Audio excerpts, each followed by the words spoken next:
Taigi sveiki dar kartelį, mes žiūrime mano naują setupą. Viskas tas pats, tačiau kas pasikeitė? Taip, naujasis kompiuteris. Taip, ten jau paruošta Roblox, tada žaisim. Taip, va, 3 jungtis, viena USB-C pelytei, vienas USB-C klaviatūrai, vienas USB-C ausinėm.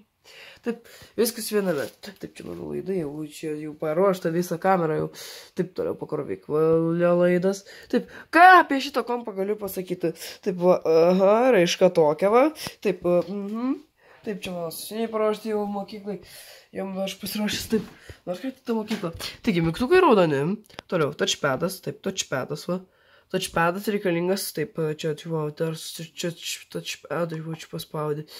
Taip, tai va, ne. Tada toliau mes čia dar matome, kad Lenovo Legion i520. Taip, tai čia mano kompo pavadinimas. Taip, ir visas garsas Full HD.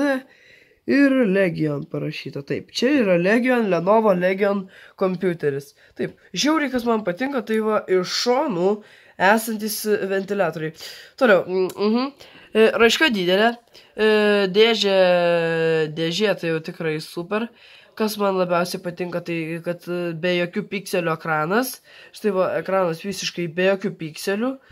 Toliau, kad šis kompiuteris veikia puikiai. Raiška gera, visa kita. Aha, taip. Ir ar jūs pastebėt? Stylish. Va, kampuotas dizainas. Čia jau 100 kartų geresnis negu mano Dellas. Tai, jei patiko video, spaudžiam laiką ir susitiksime Roblox'e arba kitose žaidimuose.